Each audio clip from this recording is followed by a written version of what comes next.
যেইভাবে মুখ দেখাইতে পারবে না, ঠিক তেমনি একটা মোমবাতি চতুর্দিকে যেইভাবে আলো নিয়ে বসে আছে, আমার আল্লাহ রাব্বুল আলামিন তার নূরের চেহারা দিয়ে, তার নূরের চোখ দিয়ে, তার কুদরতি কদমে, তার কুদরতি চেহারা দিয়ে গোটা দুনিয়া তিনি দেখতেছে। সুবহানাল্লাহ।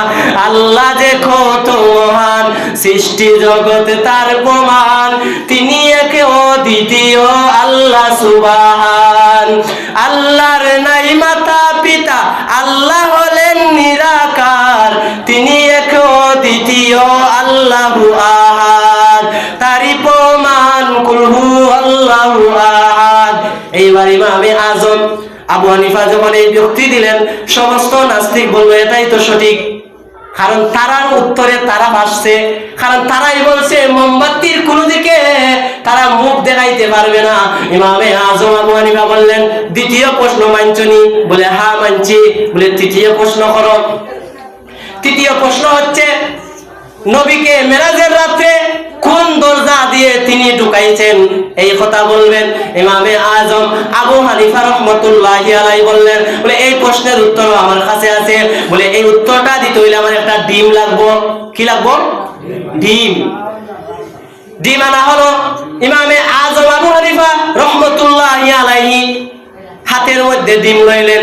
হাতের মধ্যে ডিম লয়ে নাস্তিকদেরকে বললেন, ও নাস্তিকেরা তোমরা বলো এই ডিম থেকে বাচ্চা হয় কি হয় না? বলে এই বাচ্চা তো হবে। বলে এখন একজন মুরগি যদি একটা মুরগি তা দিলে অথবা হাঁসে তা দিলে এই ডিম থেকে বাচ্চা হবে, বাচ্চা হয় কি হয় না? ও নাস্তিকেরা তোমরা এখন বলো, মনে করো এই ডিমের মধ্যে ভিতরে একটা বাচ্চা আছে, এই বাচ্চাটা কোন দিক দিয়ে বের হবে, এই ডিমের কোন দিক দিয়ে বের হবে তোমরা বলতে হবে। ইমামে আজম যখন এই কথা নাস্তিকদেরকে বললেন, নাস্তিকেরা বলে এটা কেমনে সম্ভব? এই ডিম থেকে যে বাচ্চা বের হবে আমরা বলতে পারবো না। এই ডিম থেকে বাচ্চা এদিক থেকেও বাড়াইতে পারে, এদিক থেকেও বাড়াইতে পারে, অর্থাৎ যেদিকে ইচ্ছা সেই দিকে বাড়াইতে পারে। তখন ইমামে আজম আবু হানিফা বলেন, বেকুফের দল, একটা ডিম থেকে যেইভাবে বাচ্চা এককভাবে বের হবে না, বাচ্চা যেইভাবে তোমরা বলতে পারবে না, ঠিক তেমনি ভাবে আল্লাহ তাআলা তার হাবিবকে মেরাজের রাত্রিতে কোন দরজা দিয়ে ঢুকাইবেন এটা তিনার ইচ্ছা। সুবহানাল্লাহ।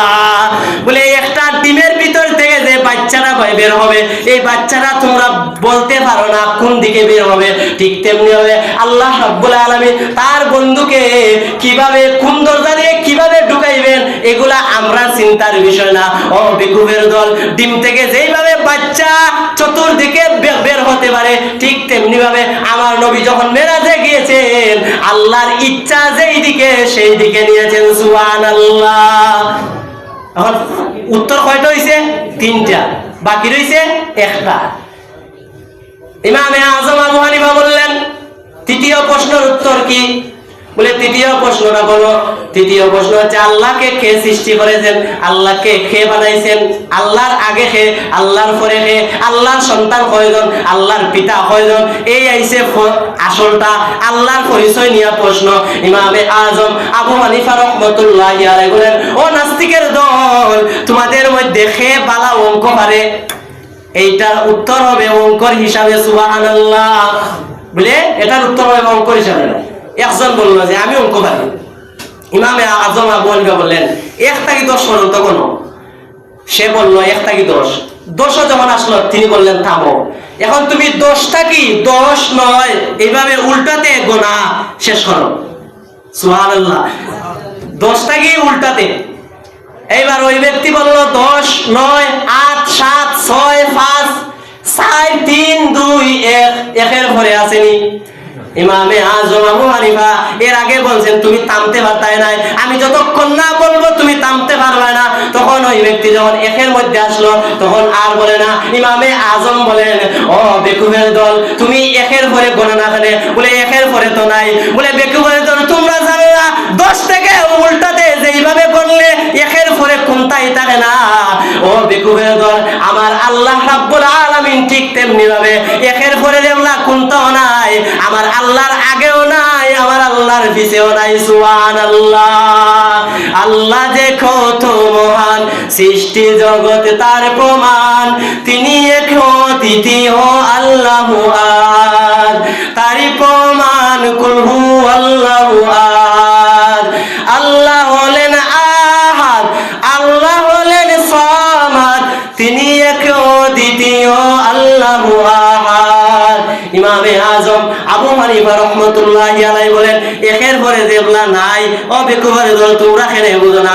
আমার আল্লাহর আগেও নাই পিছেও নাই। তখন নাস্তিকের সবার মধ্যে ফয়সালা হয়ে গেল। ইমামে আজম আবু হানিফাকে আমরা কথা দিয়েছিলাম আমরা মুসলমান হইব। ইমামে আজম আবু হানিফা এত সুন্দরভাবে শালীন ভাষায় এত সুন্দর ব্যবহার করে আমাদেরকে উত্তর দিয়েছে, ও ইমামে আজম আবু হানিফা, আর তুমি দেরি করাইও না। আমরা সে আল্লাহকে চিনেছি, সে আল্লাহকে মানছি। তোমার সাইটটা উত্তরের মধ্যে আর আমরা দেরি করতেও চাই না।